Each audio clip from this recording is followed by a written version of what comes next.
కూటమి ప్రభుత్వం 30 ఏళ్ల పాటు అధికారంలో ఉంటుందంట. అర్థమైందా మీకు? మీరు విన్నది కరెక్టే. టీడీపీ, జనసేన, బీజేపీ 30 ఏళ్ల పాటు అధికారంలో ఉంటుందంట. నమ్ముతారా మీరు? ఉంటుందా అధికారంలో? ఖచ్చితంగా. అంటే నన్ను అడిగితే కనుక నాది ఒక అభిప్రాయం ఉంది. ఆ అభిప్రాయం ఖచ్చితంగా మీతో షేర్ చేసుకుంటాను. కానీ నా అభిప్రాయం ఏంటో తెలుసుకునే ముందు నాది రిక్వెస్ట్ ఉంది. నేను చెప్పబోయే నిజమేంటనేది రాష్ట్ర ప్రజలందరికీ తెలియాలంటే మీ బాధ్యతగా లైక్ చేయండి. లైక్ చేస్తే ఇన్ఫర్మేషన్ ఎక్కువ మంది షేర్ అవుతుంది. కొత్తగా మన ఛానల్ ఇస్తే పక్కాగా సబ్స్క్రైబ్ చేయండి. మీ అమూల్యమైన అభిప్రాయాన్ని కామెంట్ రూపంలో తెలియజేయండి. 30 ఏళ్ల పాటు కూటమి అధికారంలో ఉంటుంది అని వాళ్ళు అనుకుంటున్నారు.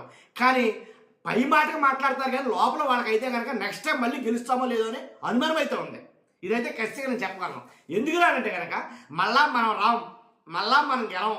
ఈసారి కూటమి ప్రభుత్వం గెలవదు, ఈసారి కూటమి ప్రభుత్వం మళ్ళీ అధికారంలోకి రావడం కష్టం అని వాళ్ళే చెప్తున్నారు. ఇప్పుడు మనం హైవే రోడ్డు అంటే బాగా స్పీడ్గా వెళ్తున్నప్పుడు ఏదైనా యూటర్న్ రాబోతుందంటే ముందు మనకి చాలా దూరం ముందు ఒక యూటర్న్ బోర్డులు కనిపిస్తూ ఉంటాయి. మనం అబ్జర్వ్ చేస్తే యూటర్న్ బోర్డు అంటే కొంచెం దూరం వెళ్ళిన తర్వాత యూటర్న్ ఉంటుంది, జాగ్రత్తగా వెళ్ళండి అని ఇండికేషన్స్ అనమాట. కాబట్టి అలాంటి సిగ్నల్స్ ఆల్రెడీ ముందే కూటమి ప్రభుత్వంకి వచ్చాయి. కాబట్టే అమరావతి విషయంలో గెజిట్ తీసుకురావడం కానీ, అలాగే దాన్ని బిల్లు పాస్ చేయించాలనుకోవడం కానీ, ఆ ఆర్ద్రత చూస్తే కనుక ఖచ్చితంగా నెక్స్ట్ మనం రాకపోతే అమరావతి ఎలా ఉండిపోతుంది. కాబట్టి అమరావతికి ఒక బిల్లు తీసుకురావాలి అనే ఉద్దేశంతో బాదరా ఇప్పుడైతే కనుక ఆ బిల్లును ప్రవేశపెట్టడం అయితే జరిగింది అని నేను మాట్లాడడం కాదు. రాజకీయ పండితులు చాలామంది మాట్లాడుతున్న మాట, రాజకీయ విశ్లేషకులు చాలామంది మాట్లాడుతున్న మాట ఏంటంటే వాళ్ళకి అర్థమైపోయింది. సీన్ క్లియర్ కట్గా ఎక్స్ప్లెయిన్ చేయొచ్చు. ఎలా అంటే వాళ్ళకి అర్థమైపోయింది కాబట్టి ఇంకా వాళ్ళు ముందు జాగ్రత్త తీసుకుంటున్నారు, తొందరపడుతున్నారు. ఎందుకని అమరావతి అలా ఉండిపోతుందేమో అని. కానీ వాళ్ళు ఎన్ని తంటాలు పడినా కానీ జగన్మోహన్ రెడ్డి గారు చెప్పేశాడు ఆయన ఆల్రెడీ. మీరు బిల్లు చేసినా ఏం చేసినా మళ్ళీ అదే బిల్లు అదే అసెంబ్లీలో మళ్ళీ పాస్ చేయకూడదా, మళ్ళీ బిల్లు పెట్టకూడదా, బిల్లు పెట్టి మళ్ళీ కేంద్రాన్ని పంపకూడదా, ఇదంతా జరిగే పనేనా అని అయితే ఆయన మాట్లాడడం జరిగింది. కాబట్టి అంటే ఉద్దేశం ఏంటి వాళ్ళది? ఖచ్చితంగా మళ్ళా మనం నెక్స్ట్ టైం మనం గెలవము అని ఫిక్స్ అయిపోయారు అని మాట్లాడుతున్నారు. కాబట్టి ఒక్కసారి దాని గురించి జనసేన సంబంధించినటువంటి అడ్వకేట్ రజనీ గారు ఆవిడ మాట్లాడితే ఇంకా క్లియర్గా అర్థమవుతుంది మనకు. ఒకసారి ఆవిడ మాటలు విందాం. జగన్ గారికి 29 30 సంవత్సరాలు ఉంటామంటున్నారు. 30 సంవత్సరాలు ఉంటే ఉంటామన్న ధైర్యం ఉంటే గజెట్ చేయకండి సార్, గజెట్ చేయకండి. నిజమే, మీరు 30 సంవత్సరాలు ఉంటాము అని ధీమా మీకుంటే ఇంకెందుకు అమరావతిని అత్యవసర బిల్లు ప్రవేశపెట్టడం, అత్యవసరంగా బిల్లును ప్రవేశపెట్టి ఇప్పటికిప్పుడు ఎందుకు దాన్ని పాస్ చేయించాలనుకోవడం, ఎందుకు గెజిట్ ప్రవేశపెట్టడం అవసరం లేదు కదా. 30 ఏళ్ల పాటు మీరే ఉంటారో ఆ 30 ఏళ్ళ అలాగా అమరావతి కంప్లీట్ అవుతుంది కనీసం మరి ఒక దశాబ్ద కాలం పాటు కంప్లీట్ అవ్వనటువంటి ఆ అమరావతి గురించి ఎందుకు మీరు తొందరపడుతున్నారో ఉండేది మీరే కదా అనేది మాట్లాడటం జరుగుతుంది.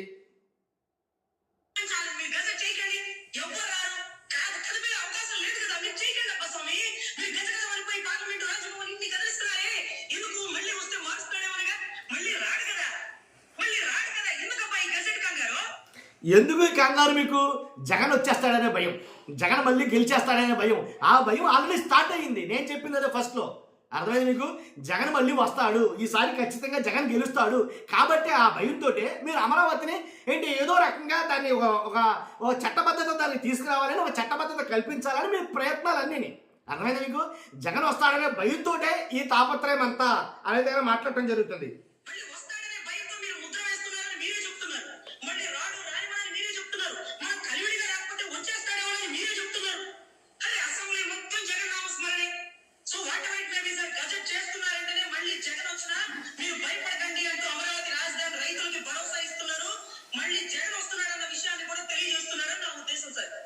అలాగే ఆయనకి రాజధానిలో ఉండే హక్కు లేదట ఇక జగన్మోహన్ రెడ్డి గారికి. సార్ వాళ్ళు మాట్లాడే మాటల సాగర్ దేవుడికి కానీ 2014-19 నుంచి 7 సంవత్సరాలు ఆయనే ఉన్నాడు. 2 సంవత్సరాల్లో తెలంగాణ భవన్ పూర్తయింది, 3 సంవత్సరాల్లో పార్లమెంట్ భవన్ అయింది. పర్మనెంట్ గా ఉండే సెక్రటేరియట్ భవన్ ఇంతవరకు 1000 కోట్లు చల్లపడుగులు బుర్జ్ ఖలీఫాకి పెట్టే ఖర్చు పెడుతున్నారట. ఆశ్చర్యార్థకం సార్. వాళ్ళు పారిపోలేదు, వాళ్ళు ప్రశ్నలు అడిగారు. అర్థమైందిగా. కాబట్టి ఖచ్చితంగా జగన్మోహన్ రెడ్డి గారు వస్తాడనే భయం అధినాయకుల్లో ఉంది, అలాగే వాళ్ళ కింద నాయకుల్లో కూడా ఉంది. ఇప్పుడు రీసెంట్గా పవన్ కళ్యాణ్ గారు మాట్లాడారు మొన్న, మనం ఎలా ఉంటేనే ఉండగలం, మనం ఏమాత్రం తొందరపాటు నిర్ణయాలు తీసుకుని మనం కొంచెం కుడియాలం అయ్యామే జగన్ వచ్చి సీట్లో కూర్చుంటాడు అని పవన్ కళ్యాణ్ గారే అసెంబ్లీలో చెప్పడం జరిగింది. మీరు నేను అందరం విన్నాం. కాబట్టి పవన్ కళ్యాణ్ గారు కూడా భయం ఉన్నారు. ఖచ్చితంగా మనం ఏమాత్రం పొరపచ్చలు వచ్చి మన మధ్య గ్యాప్ ఏమైనా వచ్చినా మనం విడిపోతే కనుక మన వల్ల గడ్డి పరకపోతాం, మనం విడిపోతే మన వల్ల గడ్డి పరకపోతాం. ఖచ్చితంగా జగన్మోహన్ రెడ్డి గారు వెళ్ళి సీఎం సీట్లో కూర్చుంటాడు. కాబట్టి అవకాశం జగన్మోహన్ రెడ్డి గారికి ఇవ్వకూడదు అనుకుంటే నేను ఎలాగే ఉంటాను, మీరు అలాగే ఉండండి. ఖచ్చితంగా మనం ఇద్దరం మాత్రం కలిసే ఉందాం. నాకు ఎలాంటి అభ్యంతరాలు కానీ అభిప్రాయాలు కానీ ఏమీ లేవు, కాబట్టి నేను ఇలాగే ఉంటాను అని పవన్ కళ్యాణ్ గారు డంకా పదంగా ఎవరు ఏమనుకుంటారని ఎట్టి పరిస్థితులు అనుకోకుండా మొహమాట లేకుండా ఆయన ఉన్నది ఉన్నట్టు చెప్పేశాడు ఆయన. కాబట్టి లేదు అని అంటే కనుక ఒక్కసారి ఇమాజిన్ చేసుకోండి, జగన్మోహన్ రెడ్డి గారు వచ్చేస్తారు అని పవన్ కళ్యాణ్ గారు చెప్తున్నది అదే, చంద్రబాబు నాయుడు గారు చెప్తుంది అదే, మొత్తానికి వాళ్ళు చేస్తున్న పనులు సంఘటనలు కూడా అన్నీ అవే. కాబట్టి ఖచ్చితంగా మరి 30 ఏళ్ళ అధికారంలో ఉంటానన్న మీరు మరి 30 ఏళ్ళ అధికారంలో ఉంటానన్న ధీమా ఎక్కడా కనబట్టలేదే, ఆ పనులు ఎక్కడా కనిపించట్లేదుగా. కాబట్టి ఖచ్చితంగా ఈసారి మనం రాము, ఈసారి టీడీపీ గెలవదు, ఈసారి టీడీపీ రాదు అని ఒక బండ అంటే ఒక గుర్తింపు అయితే మీకు ఆల్రెడీ మీకు వచ్చేసింది, ఒక భావం అయితే కనుక. కాబట్టి ఏది ఏమైనప్పటికీ రాజకీయం అంటే రాజకీయం రెక్కల గుర్రం, ఎప్పుడైనా ఎగరవచ్చు, ఎలాగైనా ఎగరవచ్చు. కాబట్టి చూస్తున్నా మీరు అందరూ కూడా మీ అభిప్రాయం అంటే ఖచ్చితంగా కామెంట్ రూపంలో తెలియజేయండి. ఫస్ట్ అయితే లైక్ చేయండి. Thank you very much.